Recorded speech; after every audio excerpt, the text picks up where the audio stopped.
From Hollywood, the Hollywood Radio Theater.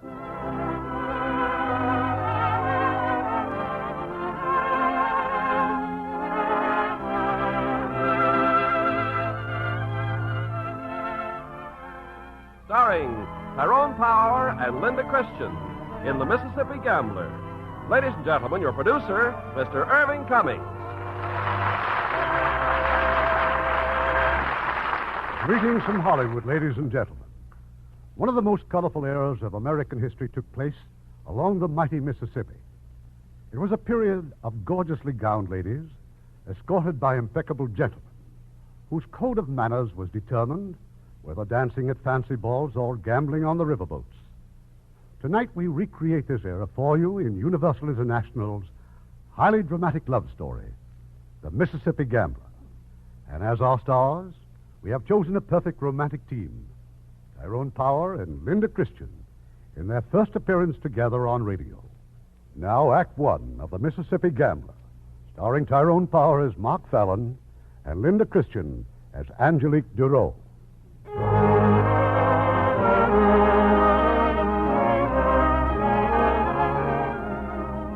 I first met Mark Fallon in the spring of 1853. I was on the dock in St. Louis waiting just for the likes of him, a green young stranger begging to have his bankroll lightened. I wandered over to the freight shed, took out a deck of cards, and started laying them down in a barrel. You're sure having a time with those cards, mister. I've been watching you. You have? I hope you don't mind. Ooh, don't mind at all, son. All I'm doing is making a fool out of myself. You see these three cards? Well, sir, there was this traveling man last night. He just laid these three cards down on the table and bet me $20 I couldn't tell him which one was the queen. You sure he was a traveling man? Oh, no doubt about that, son. He even had his sample cases with him. Well, sir, I swore I knew where the queen was every time. But by jingo, when I bet my $20... You lost. Well, anyway, give me the cards to practice with them. You know, you might end up a gambler. Going to try it on the folks back home till I get my money back. Maybe get my money back right now. Me? These three cards. Now, was you a betting man, son? I got $20 here. Says you can't find that queen. Done. All right. Which one's the queen? You sure you want me to tell you? Why, son, you just bet me $20. In that case, the queen's in your left hand, just where you palmed it. Looks like I made a terrible mistake. Professional, huh? No. No, but I'm going to be. Congratulations. I never saw anyone switch cards that perfectly. You're the first one who hasn't complained about it. What's your name? Mark Fallon. Me, I'm Kansas John Polly. Never heard of me? Well, I'm new in these parts, Mr. Polly. I'm from New York. Active in gambling there? Well, in a way. There was always a game going on in my father's fencing academy ever since I can remember. I finally got tall enough to sit in between fencing lessons. You're a decent-looking young fella, son. Now, why would you want to get mixed up in a crooked life like this? I got different ideas about gambling, Mr. Polly. I'm going to deal honest cards. Well, that sure will be a novelty on the river. I hope you're good, son. You'll be up against some mighty dirty competition. How much of a stake do you have? $600. Well, you can lose that in half an hour on these riverboats. But I don't intend to lose. Now, if you don't mind, I think I'll get aboard. He walked down to the gangplank. Just as he reached it, a carriage came flying down the dock. In it, a young man and a girl. For a moment, it looked like those horses were running away. Oh, now, boy. Easy now. Oh, up there. Oh. Get away from those horses.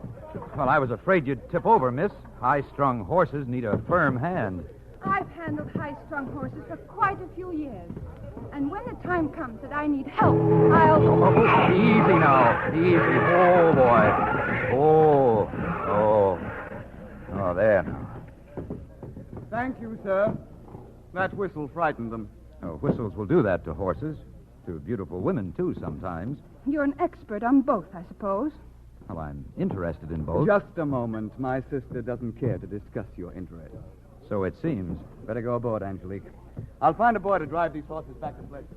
Quality folks, son. Real quality. Oh, my. You know them? If I did, I'd take that little pepper pot over my knee and whale her. $20 to 10, she looks back at me, Polly. Well, here's where I get my money back. She'd no more look back at you than she... Looks like I owe you a total of $30. Oh, you'll do fine on the Mississippi, son. You'll do just fine. That night, I watched Mark at the card tables. He dealt an honest deck. What was more remarkable, he won. He won from professionals and he won from gentlemen. He didn't make any friends that night, but he sure made a pile of money. Among the heavy losers was the young man in the carriage. After the game broke up, he came looking for me. I hope you didn't mind waiting for me, Mr. Fallon. Not at all. How much do I owe you? $4,100. This'll more than cover it. A necklace, Mr. Duro? It was appraised for more than $7,000. Those are diamonds. But this is a family heirloom. Your sister... It's no concern of yours what it is. Does it satisfy the debt? Yes. Thank you. Good night, Mr. Fallon.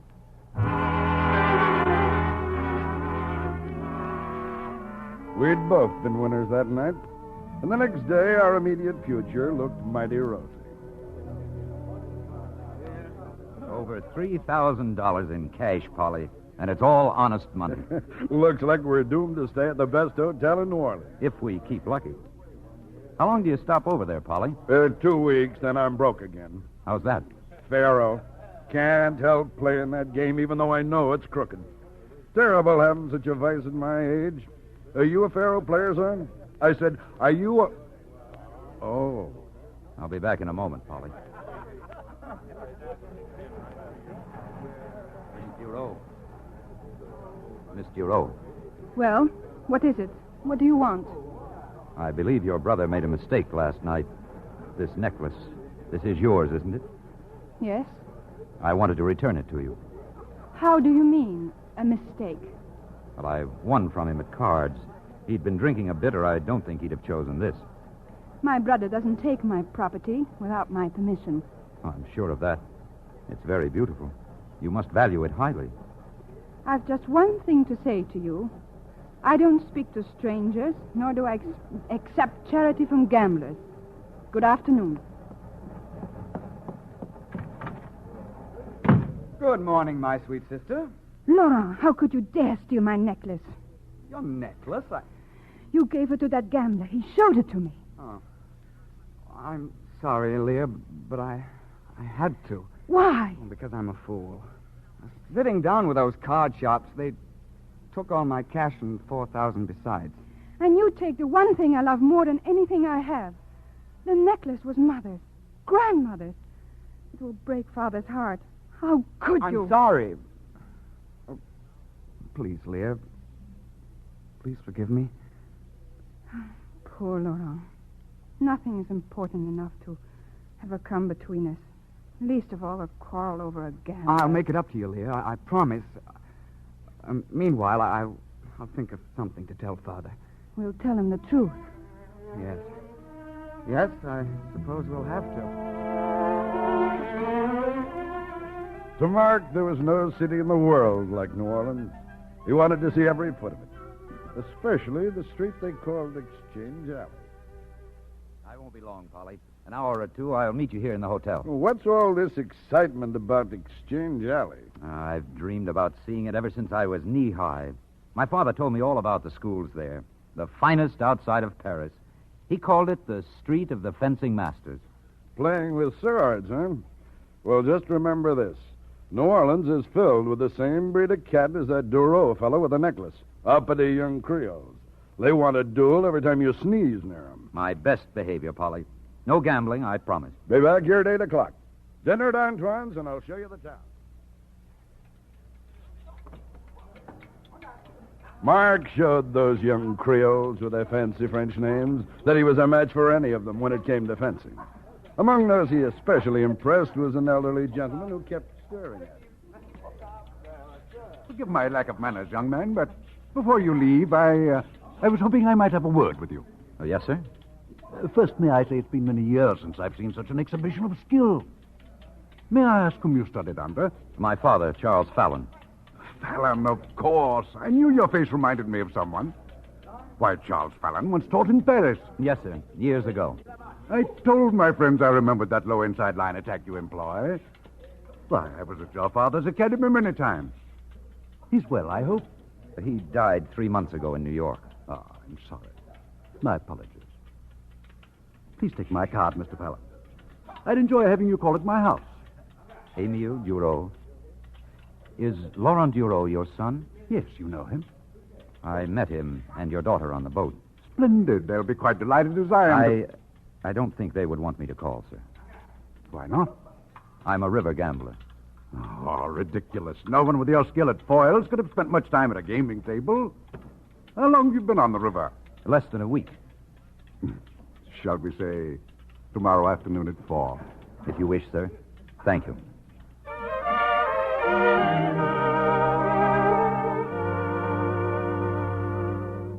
Well, Mr. Fallon, now that we've seen the house and grounds, suppose we have a drink in here in the study. Mr. Duro, your home. I've never seen anything so beautiful. My father built it almost 60 years ago. In those days, he... Angelique. Well, come in, dear. Come in. Where's Laurent? He's in the library with George. George just invited us to dinner. Angelique, you remember Mr. Fallon. He said you'd met on the boat. I have no wish to meet him again, Father. Angelique? What do you expect of me? I know that gentlemen associate with such people as Mr. Fallon in coffee houses and gambling places. But I never heard of anyone bringing them into his home and presenting them to the women of the household. I choose very carefully whom I bring into my house. And while they're under this roof, you'll please show them every courtesy. Yes, Father. Good afternoon, Mr. Fallon. Good afternoon, Mr. Rowe. I must apologize for my daughter. I think she was afraid of being embarrassed, sir. For what reason? This. She was afraid I might return it. Her necklace. Your son lost it to me on the boat. I know it must mean a great deal to you. You settled a gambling debt with it. How much? $4,100. My bank will credit the amount to you tomorrow. No, I don't want anything for it, and it is not your debt. It's the only way I can accept it. Your wine, Mr. Fallon. Thank you. All this business about the necklace, Laurent, Angelique's insulting manners, it's my own fault, Mr. Fallon. My life's caught up with me. Unfortunately, my own wild and reckless youth's become somewhat legendary in New Orleans. My children have patterned themselves accordingly. They've been motherless since Leah's birth. I've never been able to be a stern disciplinarian. The first time I met your daughter, I told her that high-strung horses need a firm hand. I wasn't given a chance to say much more. So another reason you came here today was to see her, huh? Yes, You find her interesting? very. She can also be charming. However, I should tell you, this young man she mentioned a moment ago, George Elwood, it wouldn't surprise me, Mr. Fallon, if someday Angelique and George were to marry. Oh, forgive me, I didn't know. Oh, for the moment, George is just a friend, but a dear friend. But then I may see your daughter again? That, as you should know by now, will be entirely up to Angelique. However, there'll be a governor's ball in a couple of weeks. I think I can arrange an invitation. A river gambler at the governor's ball? I regard you as a welcome guest and a friend until you prove yourself something less. I think you can trust me, Mr. Duro. Thank you.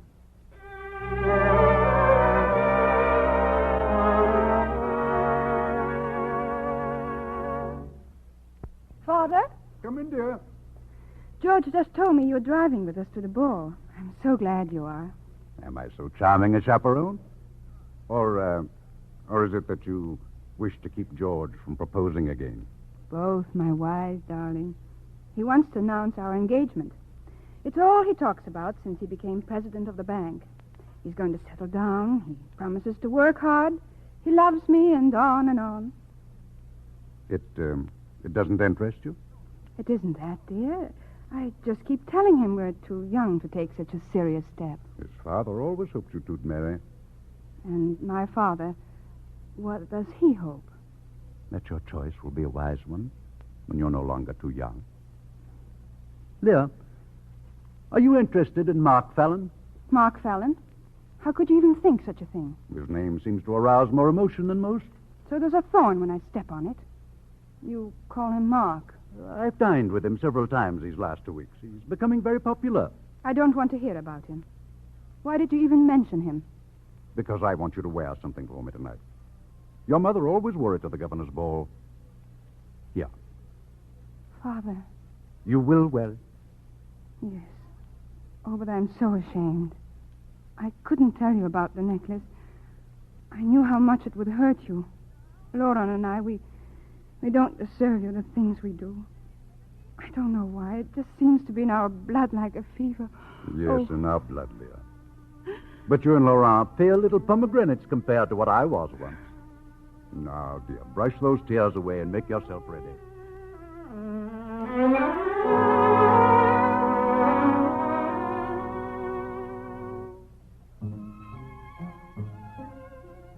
Very kind of you to dance with me, Miss Giroux. It would have been a great pleasure to have refused you, Mr. Fallon.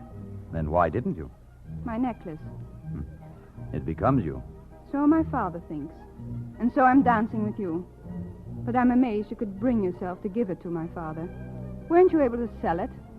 Is that what you think? What else? Well, you're right. Your father paid me for it. And your escort seems impatient that we finish our dance. He seems a very suitable young man. He'll be delighted to hear that, I'm sure. Suitable, I mean, for running a bank. May I ask you one question before I leave you? Of course. Knowing how I feel about you, why did you humiliate yourself by asking me to dance? Oh, as a matter of courtesy. If a man is going to ask a woman to humiliate herself, he should be willing to accept it first. I don't understand. Well, since you spare me only a moment, I'll tell you very bluntly. You and I are in love with each other. We always will be. We've known it since that first moment in St. Louis. I could have you run out of town for speaking to me like this. There's no need to run me out. I'll be leaving tomorrow. You're not ready yet for marriage. And I won't be ready until you come to me. Why, you completely egotistical. Yes, it does sound that way put into words. But it's the only way a woman can be truly happy with a man. Thank you for the dance, Miss Giroux.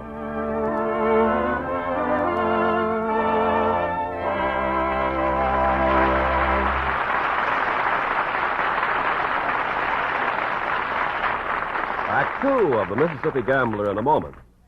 With our American servicemen in many countries around the world, they have a wonderful opportunity to observe new customs and traditions. What might have seemed strange before is becoming pretty familiar to them. For instance, take this business of superstitions or omens.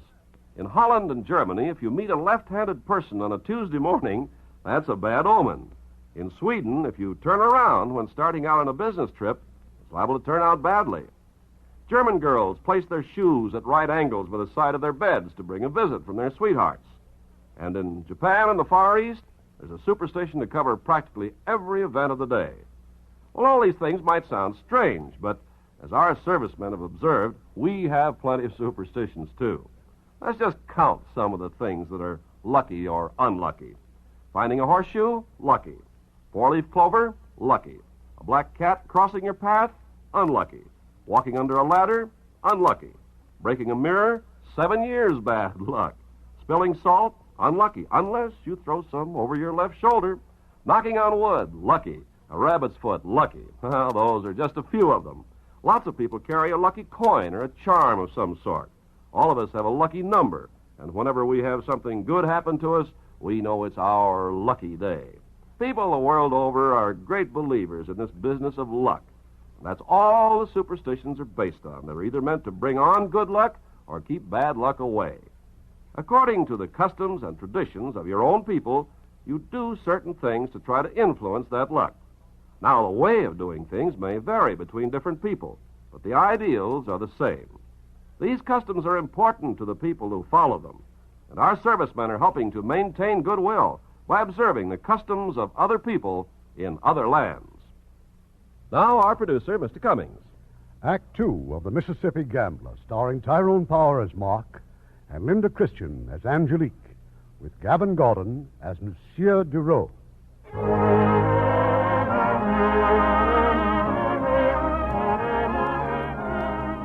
We left New Orleans, Mark and I, and went back to the riverboats. It was a fine, easy life, gambling all night, sleeping and lazing all day, and watching the sights along the riverbank. The weeks went by, and our bankroll grew fatter and fatter. you thinking about, Polly? Counting all that cotton money we won last night? Well, I'm thinking about that cash you made me put in Elwood's bank in New Orleans. Hundreds of miles away, and other fellas feeling it and fingering it. I'm not used to that. You know what we're going to do when we get enough, Polly? We're going to build a combination restaurant and gambling place. Better than any other in New Orleans. Rich, exclusive, with crystal and silver. Everything to lure the ladies and keep them happy while they gamble. Ladies gamble? Where'd you get that crazy idea? Well, where else can they go when their husbands gamble? Tea parties, sewing circles, sit home alone? They're bored, Polly. They want the same excitement their husbands enjoy, and we'll supply it for them. Not me. You try any crackpot ideas you want, but you're not going to get me off this river. You'll come running the minute I get those faro tables in. I like them better when they're on boats. How long have you been on this river, Polly? Almost 30 years. Did you ever feel it was a lonely life? Yes, when I was young, I'd find myself wishing all the pretty girls would take their boat traveling instead of hiding in those houses ashore. Many a night I'd stand on the deck and look at them lighted windows over on the shore, and I sure thought a lot about it. Just like you're doing right now. Yeah. It's no good. Come on, let's go down and start a game. Care to play a little poker, Mr. Fallon? 5 honest cards. Yes, Mark, you got me weaned. But you know, sometimes I do get a terrible itch to take some of those suckers. Didn't you tell me that you've made more playing honest than you ever did by cheating? No, only cheating a little, it's more fun. We're not doing this for fun, Polly. We're going to build that place in New Orleans.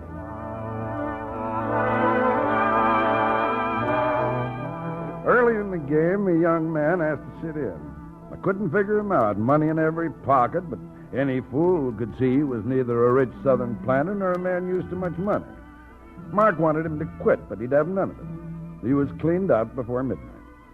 Excused himself politely, went up on deck, and shot himself. How is he, Captain? Will he live? He's dead, Fallon. Oh. Apparently his aim was a lot better than his poker playing. You win all his money? Yes. Well, now, don't go blaming yourself. I heard how you tried to get him to quit. Is there anything I can do? Nothing. He has a sister aboard, but that's my job, telling her. I'd like to go with you, Captain. Yeah, all right, Fallon, come along. Captain Everett, good evening. Well, come in. This is Mr. Fallon, miss. We come to... Well, I'm afraid we have bad news, ma'am. Your brother. Julian, what's wrong? He shot himself, miss. Where is he? It's no use, Miss Conan. But I've got to go to him. I wish I could say different, but there's nothing anyone can do. No. Oh, no, he wouldn't. He'd never do that. There's no reason. Could you tell us your parents or someone we could reach for you? We have no family, no one. I can't believe it. Julian would never... He was carrying money for his firm. Someone else did it to rob him. Miss Conant, I'm afraid your brother Your brother wasn't robbed, Miss Conant. Very wisely, he left his company's money with Captain Evers for safekeeping. Isn't that so, Captain? Yes, of course. We'll be landing tomorrow, miss. I'd like to offer my help. Anything I can do now or in New Orleans. I'm very grateful. I don't know anyone there. I'll see you in the morning, Miss Conant.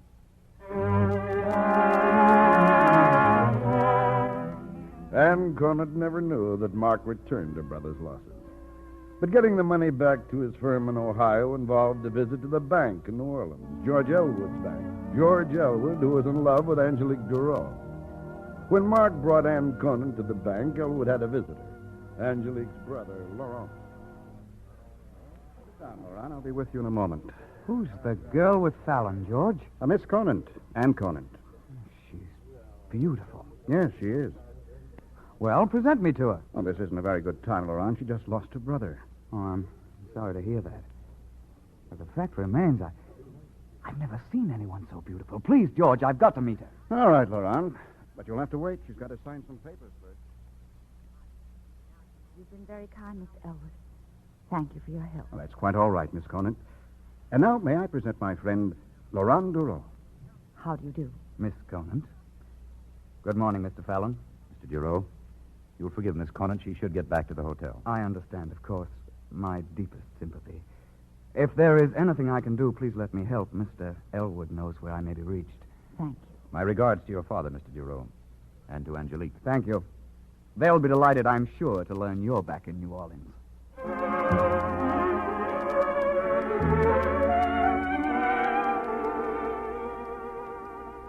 Well, Polly, what news? I just saw the hotel manager. He promises to have a room for you, Miss Conant, within an hour. Oh, you've both been so wonderful to me. You don't know how much your help has meant. Oh, it wasn't help.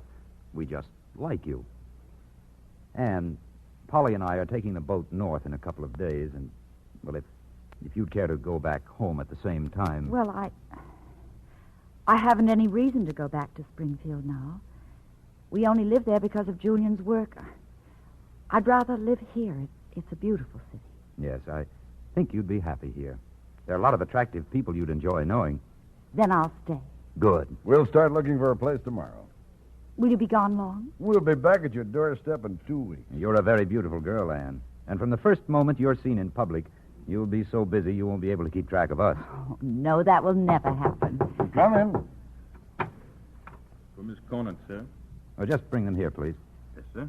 Thank you, sir. Camellias. Yes, camellias. Oh, Mark. I'm sure there must be a card among... Oh, how could you have guessed they're my favorite? Oh, this card. Laurent Diro.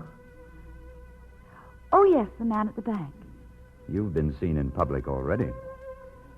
Now let's order some lunch. Anne Conant stayed in New Orleans. In the weeks that followed, Mark and I spent most of our time on the river. But whenever the boat returned to New Orleans, we'd hear more and more rumors of Anne and Laurent Diro, and how madly in love he was. It means I want to marry you, Anne. I love you. I can't wait any longer to tell you. Oh, Laurent. But you can't be sure of what you're saying. You've known me for such a short time.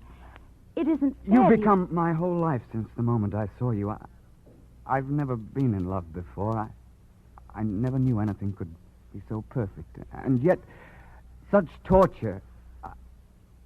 I give you my life's devotion, Anne. Will you marry me? Today, now. I'm sorry, Laurent. You've been wonderful to me. No. You can't refuse me. Not yet.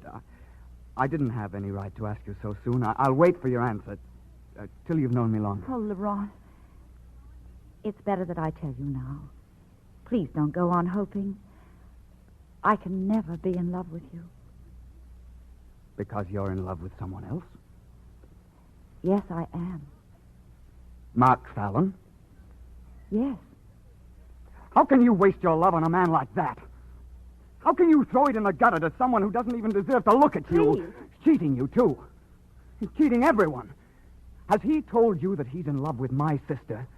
Your sister? He's been in love with her ever since he came here. You think of loving anyone like that?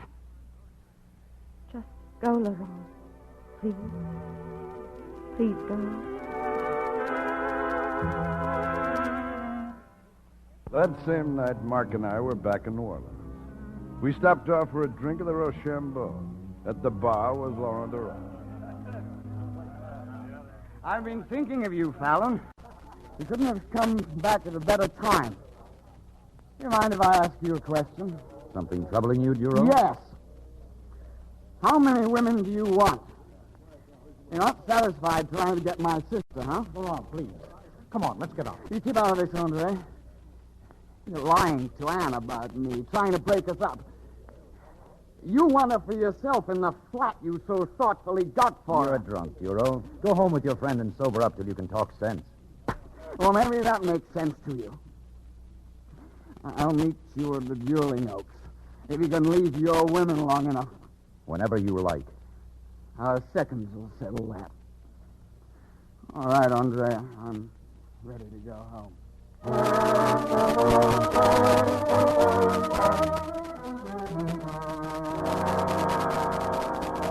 My fault, Mark. Please let me talk to Laurent. No. It has nothing to do with you, Anne. This has been building up for a long time. But you shouldn't have come here, you know. Polly, see that Anne gets home, will you? I must finish this. Finish what? There's no need of this. You'll win hands down. Oh, Will, dividing everything between Miss Conant and me. Are you crazy? Then you do think something might happen? No, not really. Polly, you'll act as my second. Just don't make too many side bets. Come in. I'm Andre Brion, Mr. Fellows. I've come on behalf of Laurent Leroux. Oh, this is Miss Conant and Mr. Polly. Mr. Fallon, You can speak freely. thank you. If I may meet with your second, sir, to arrange a meeting... Let's do without the formalities, shall we? Let's say tomorrow morning at 6 o'clock. Very good. As the challenge party, you have the choice of weapons, sir. Pistols. Pistols? You are crazy. They'll fight with swords. Tell that to Duro. Swords. You'll forgive my friend, Mr. Brion. He worries too much. My choice is pistols. Thank you, sir. Good evening.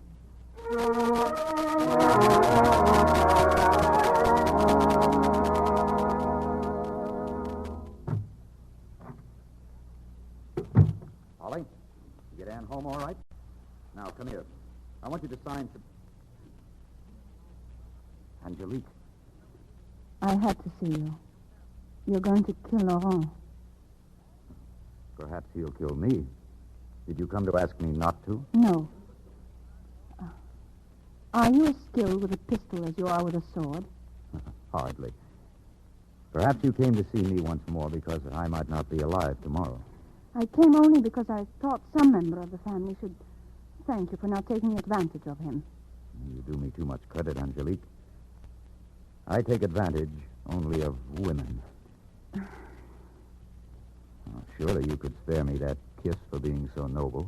I despise you. Now listen to me. You didn't know there was less advantage in pistols, now did you? Not until I just told you.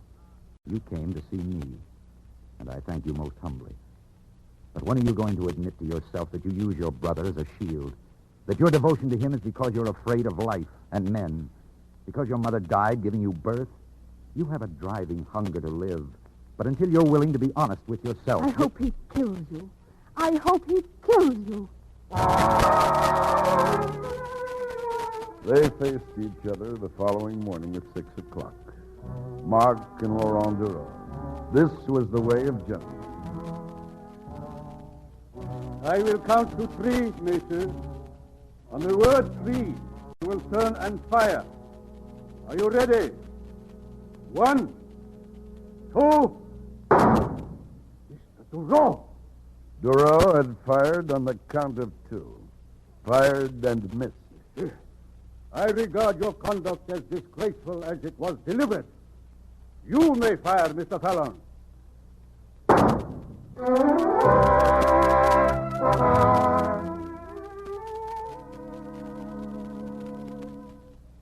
What are you doing here, Angelique?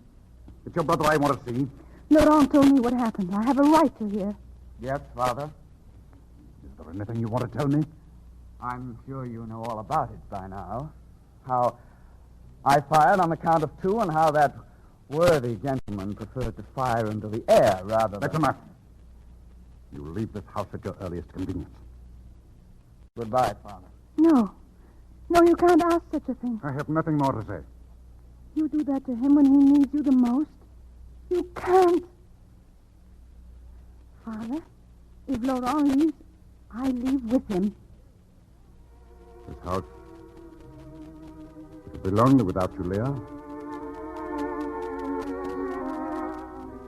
Angelique left her father and, with Laurent, went to live with George Elwood and his mother. I've been writing letters all morning, dear. Now put down that pen and we'll go for a drive. I'll be through in a moment, George. You see these letters? Another month and you won't have any social life left. I've just turned down more invitations because you didn't invite Laurent. Good. Keep on doing it. They're bores anyway. Just keep that chin high, Leah. Always high. I will, George. I love the way you walk through the public places with Laurent and me. Like a queen, ignoring the cuts they give him. You're wonderful. You and your mother have been wonderful, too. George, the wedding invitations came this morning from the engravers. Here, look. Oh? His Excellency, Governor Paul Monet, requests your presence at the marriage of Mademoiselle Angelique Duro. I must send an acceptance. You sure she isn't marrying that Elwood fellow because she's getting used to him, living in his home? Because he's been devoted to her all his life. The dearest and the sweetest person she's ever known. And Is there love hiding around somewhere, too? We'll find it, George. We'll find it, darling.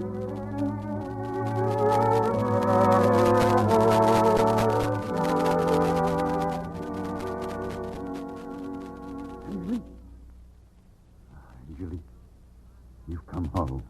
I couldn't stay away, Father, and have a servant bring you my wedding invitation. Thank you, darling. Here. You and George, are you quite sure, dear?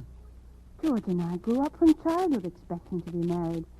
Why, everyone in New Orleans has always said it's a perfect match. Yes, I know. That's all very true, but do you love him? Yes. That's all I wanted to know.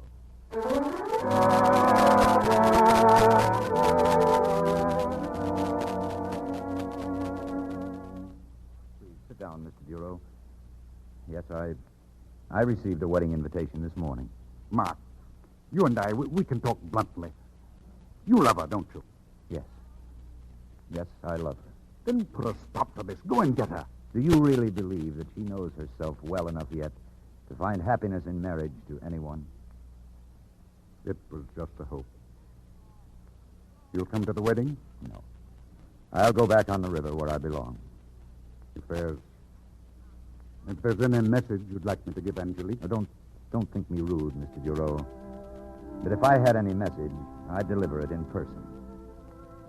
Once, long ago, I told her I'd wait until she came to me.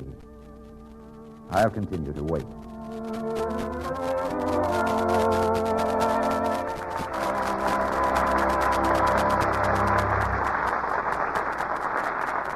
The letters GYA signified German Youth Activities.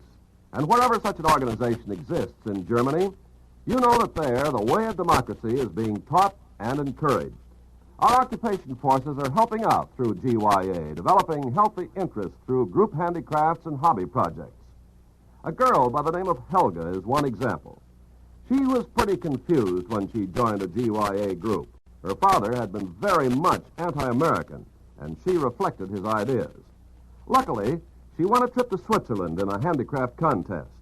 Once on the trip, Helga learned that the Swiss people and the American women in charge of the tour were very different than her father had pictured non-Germans. Well, she won't change overnight, but she wants to learn more about the workings of democracy, and her education is continuing through GYA. Such acts by you and your friends today are shaping our world of tomorrow.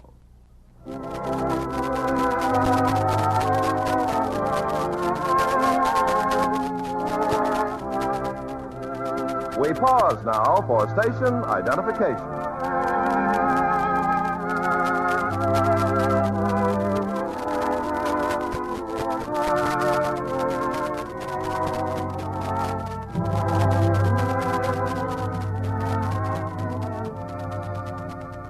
The curtain rises on Act 3 of The Mississippi Gambler, starring Tyrone Power as Mark and Linda Christian as Angelique, with Gavin Gordon as Monsieur Dureau.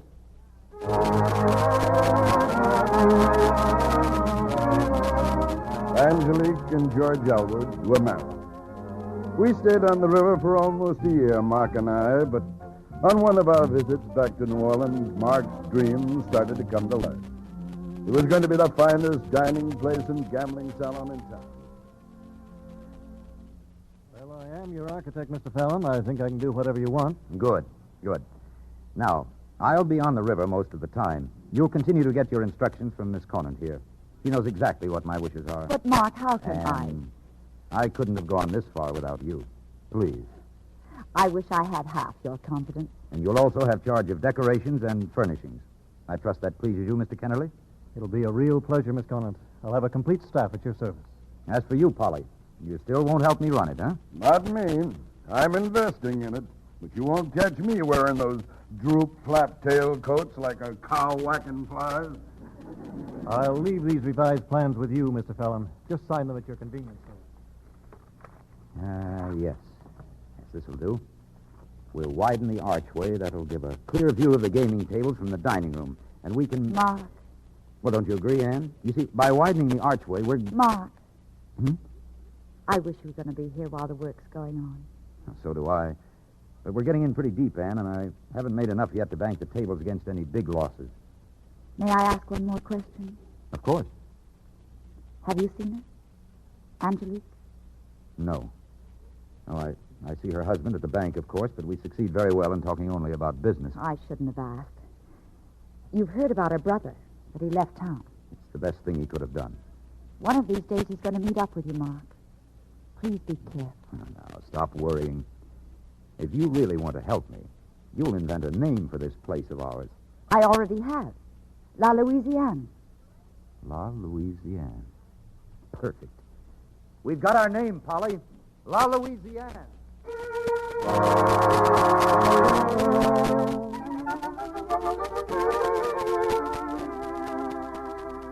Leah, you'd better hurry, dear. Our friends are downstairs waiting for us. I'll be ready in a moment, George. Well, how do I look? It's a beautiful gown, darling. But there's nothing, even from Paris, that could make you any lovelier. Well, thank you, dear. George, you're staring at me. Am I? Where are you, Leah? What do you mean, where am I? I'm here. Now, hand me my bracelet. You're not here, Leah, not really. Every time I hold you in my arms, you seem 1,000 miles away. It's like holding a shadow that's drifting somewhere. No substance, no warmth. Come here. Put your arms around me. Now, am I here? We're never here. We're never alone. Ever since our honeymoon, always going. Crowds and people. I love you, Leah, but I can't reach you. What's wrong, dear? I don't know what you mean, George. I don't. When Laurent disappeared, I was frightened, but I'm not anymore. I do love you, and I've tried to make you happy and proud of me. Please tell me I haven't failed this much. I don't know why I say it. I don't know what it is. I want too much of you, darling. I can't stay away from you. I can't even... Yes, dear? Nothing. Nothing at all. Come along, darling. I want to show you off in your new gown.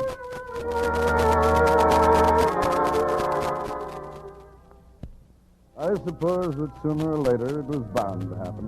The linking together of Anne Conant's name with Mark's, especially now that she was seen so often at the building of La Louisiane. Well, gentlemen, Fallon boasted about building a showplace. It appears he's as good as his word. But who's that delightful creature talking to the architect? Don't be naive, Cartier. Fallon's luck goes far beyond cards. Having a companion like that beauty. That's a lie, Mr. Kahn. I am not in the habit of lying, Mr. Giraud. Miss Conant's a lady. Fallon's a gentleman and my friend. I must ask you to retract that slander. I'll retract nothing. Oh, come now, Giraud. Men don't rent flats for women or let them design gambling palaces unless they... You leave me no choice. I'll name my second this afternoon. A pleasure. We were on the river when the duel took place. Mark hurried back as fast as he could. He had something to tell Mr. Duro, and his heart was never heavier. It's Mark Fallon, Father. You'll want to see him alone. No. Oh, stay, Angelique. Stay. Mr. Giraud, I'm grateful to you for defending Miss Conant, but you should have waited for me. I never ignored an insult to a lady, Mark. You must hurry and get well. You gave me your word you'd be at the opening of La Louisiane. No. No, I won't be there. No regrets. I've lived a long life. My era, it belonged to the sword. Fading with me. Perhaps for the best. There's something I must tell you, Mr. Giraud. You and Angelique. Well? I've never faced a more bitter duty than to tell you. Laurent. It's Laurent. Yes. He came aboard at Memphis with a knife. I didn't recognize him at first. He was bearded. It all happened so quickly. I was unarmed. I tried to hold him off. We struggled. Laurent went down. He fell down a staircase. He fell on his knife. No.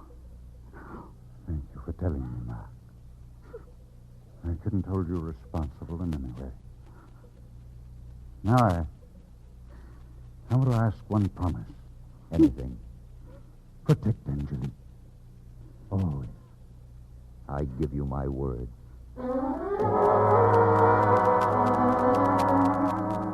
Mr. Duro died a few hours later. Before he left the house, Mark asked George Elwood if he could see Angelique alone. There's very little you can say, and even less I want to hear. Angelique, once long ago I thought the odds were in our favor, yours and mine. But it seems to have been my lot to destroy everything you have loved. Perhaps you knew that from the start. I won't intrude again. Mark meant every word he said. But the time came many months later when he was obliged to call at the Elwood house once again. You're not welcome here, Mr. Fallon. You choose to do business with my bank, but that hardly gives you social privileges. It's business that brought me here, and it can't wait until morning. I've just come from the fencing academy. While I was there, 3 of your biggest accounts sought me out. Hewitt, Keith, and Farrow. They told me they're withdrawing their money tomorrow. Is your bank in shape to stand it? The bank is in perfect shape. They claim to have seen confidential reports to the contrary. If you're worried about your money, Mr. Fallon, I'll be pleased if you banked it elsewhere. I was told you've transferred Mrs. Elwood's estate into your bank. It's causing talk. That's ridiculous. Is it? Your father banked at the Southern Federal all his life. I transferred the account for one reason, because I wished to. There'll be a lot of people at your bank in the morning, Elwood. You'd better be prepared to handle a run. If you have any more suggestions, you may see me there during business hours. I think you promised my wife never to intrude on her again. I also made a promise to her father. Good night. George, is there any danger? Certainly not. Then why did you ask me to change my account? Has the day arrived that you believe Fallon over me? George! Let me alone, Angelique. Just let me alone. 3 days later, Elwood's bank went to the wall. George Elwood disappeared, and with him went $200,000. Mark and I, well, we were just 2 more depositors who'd been cleaned up. They warned me, Polly, but I just couldn't believe it. I'm sorry I dragged you down with me. I always told you that depositing money made me nervous. It means the end of La Louisiane, doesn't it? And after all your work, Anne, Oh, you'll finish it one day.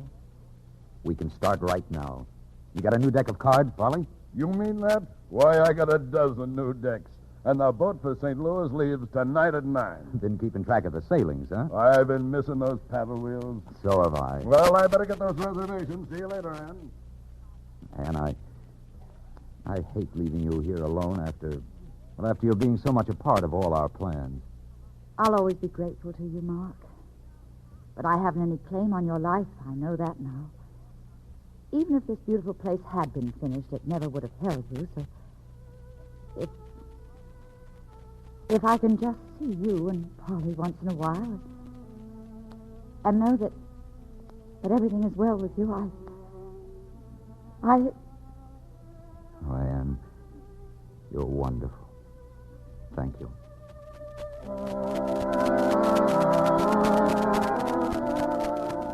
In the months that went by, Mark never lost track of Angelique. He knew there had been no word from her husband. He also knew when Angelique finally decided to sell her home. You'll sign the bill of sale here, Angelique. The LaRochers are in no hurry to take over. They said to move at your own convenience. Next week will be fine, Mr. Hewitt. I'm so happy to see you rid of this place, Angelique. To close this whole unhappy chapter of your life. You're going back to your own home? I don't know. I haven't been there since my father died. I think he would have wanted you to live there. Let me know what you decide. I will, Mr. Hewitt. Thank you.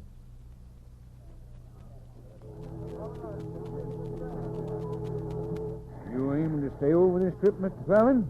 New Orleans is a mighty gay town this time of year. I'll be leaving when the boat leaves, Captain. Well, tonight, 10 o'clock. You can count on me. Fine. Say, ain't that Mr. Polly there on the dock?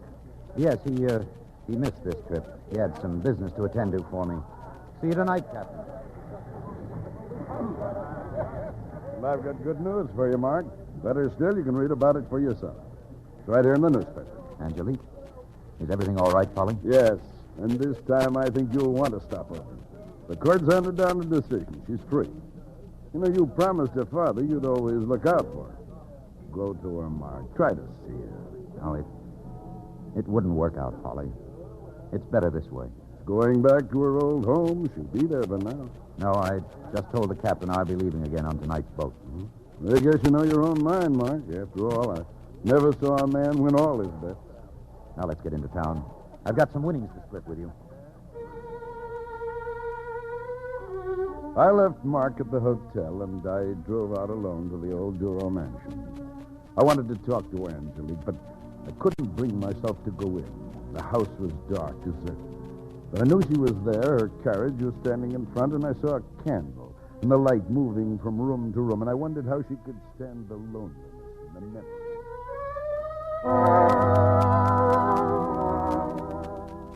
I've come back, Father. I've come back, Laurent. But it's so empty. So empty. When are you going to admit to yourself that you use your brother as a shield? Your devotion to him because you're afraid of life. Because your mother died giving you birth. You and I are in love with each other. We always will be. You're not ready for marriage yet. And I won't be until you come to me. Until you come to me.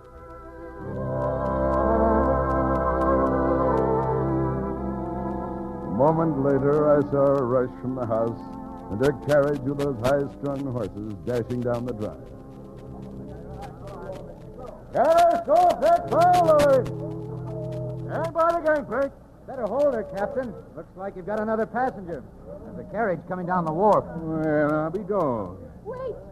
Well, now, ain't that something, Mr. Fallon? Pull in your reins, lady. We'll wait. I've waited a long time to see a sight like this. Hey, where are you going?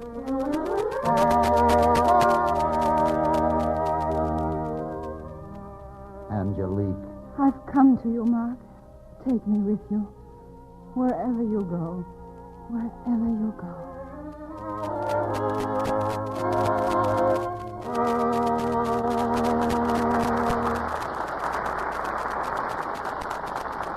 And now, here's Mr. Cummings with our stars. Mr. and Mrs. Tyrone Power, won't you please step forward and accept your curtain call?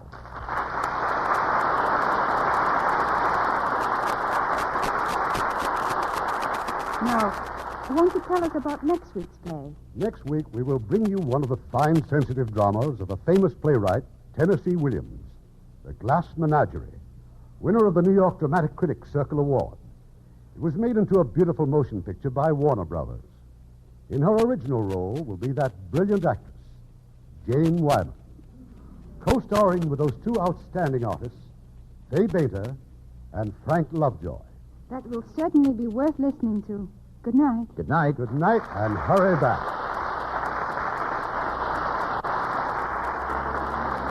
Heard in our cast tonight were Ted DeCorsia as Polly, Alistair Duncan as Laurent, Francis Robinson as Anne, John Stevenson as George, William Johnstone as the boat captain, Fred Mackay as Andre, and Bob Bruce, Bob Griffin, Herb Butterfield, Barney Phillips, Gain Whitman, and Eddie Marr.